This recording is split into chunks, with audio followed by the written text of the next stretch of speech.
Bom, gente, vamos continuar falando sobre a Era Vargas, tá? Hoje a gente vai fazer um início, né, de uma discussão acerca do Estado Novo, tá? Então, o Estado Novo, só para relembrar, né, ele foi possível graças à criação, né, daquele plano COIN, né, mirabolante. E com apoio, né, tipo, dos militares, o Vargas ele dá um golpe de Estado, né, e ele vai se manter no poder até o ano de 1945.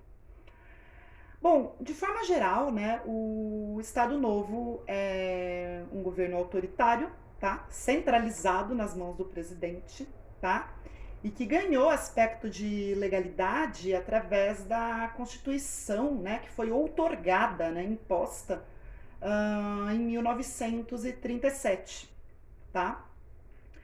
Então você vai ter perseguição aos opositores do governo e vai haver também uma política sindical bastante interessante que a gente pode fazer muitas críticas também, tá? Essa nova política sindical, ela influenciava e dirigia o movimento dos trabalhadores, né, o movimento operário, por meio de lideranças e sindicatos que eram da confiança do governo Vargas, tá? Esses sindicatos e essas lideranças eram conhecidos como pelegos, tá? Nas palavras do Boris Fausto, um amortecedor de conflitos, né, de atritos entre a classe operária e o governo, tá bom? Durante o Estado Novo, na verdade até um pouquinho antes, né, você vai ter já uma expansão, né, da educação, né, o ensino básico e depois o secundário. Você vai ter também a criação de universidades. E algo que é sempre lembrado, né, é a CLT, né, a consolidação das leis trabalhistas, que tinha uma certa inspiração à Carta del Lavoro do Mussolini, tá? E ela tinha três partes fundamentais, tá bom? Então a primeira era a proteção, deveres e obrigações do empregador e do empregado. A segunda se referia justamente à organização sindical, né, que a gente conversou agora. E a terceira, a organização da justiça do trabalho, tá? Então a gente pode dizer, né, que foi criada aí a ideologia trabalhista, né? Que é essa ideologia trabalhista, né? Ela se refere a uma conciliação entre as classes, né? Classe operária e a classe empregadora, né? Os proprietários das empresas, vamos dizer assim. No qual o Estado ele tem um papel, né, tinha um papel de mediador dessa relação, tá? Tinha uma intenção clara de valorização do trabalho, né? Que tem uma relação com a questão do nacionalismo, né, que era bastante forte durante esse período, tá bom?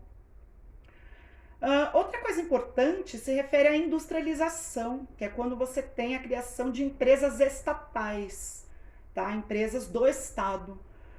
Geralmente indústria de base, tá? Que serviu, né, de modernização econômica, de fato, né, para o Brasil nesse período, né? A Companhia Siderúrgica Nacional de Volta Redonda e a Vale do Rio Doce, né? Empresas de aço, minério, no qual você tem capital estrangeiro, né, norte-americano, e capital estatal. Tudo bem? Isso acabou aproximando, né, o Vargas da elite, né, industrial. Em relação à agricultura, né, você vai ter nesse período um crescimento, uma certa diversificação, né, nos gêneros agrícolas. E vai ser criado o Departamento Nacional do Café, tá? Que ainda era nosso maior produto econômico, né? Nossa maior economia. E a criação desse departamento, né, vai tirar, né, a produção cafeeira daquele âmbito regional, né, e vai passar mais para as mãos do governo federal, né? E ele tinha a intenção de manter o preço do café, né? A gente está aqui falando de década de 30, né, tinha tido a crise de 29, então ele vai criar, né, uma política de queima, né, de sacas de café, né, no caso 80 milhões de sacas até o ano de 1944, a ideia era essa, com a intenção de manter o preço do café, tá, nesse sentido.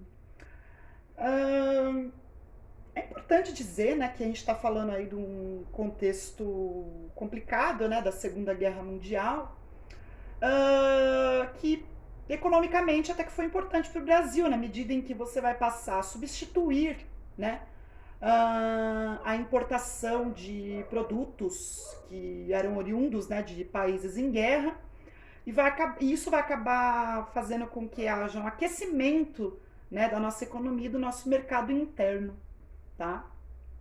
É como vocês podem observar, né, um governo autoritário, mas ao mesmo tempo moderno, né, vamos dizer assim, vai acabar modernizando, né, alguns aspectos econômicos. Por isso, né, daí, né, de novo, a questão da ambiguidade do Vargas, que a gente vai discutir na próxima aula, quando a gente falar sobre a questão da propaganda no governo, tá? No governo Vargas, né, a questão do populismo dele. A gente vai falar disso semana que vem. Tudo bem? Então é isso, pessoal. Tchau.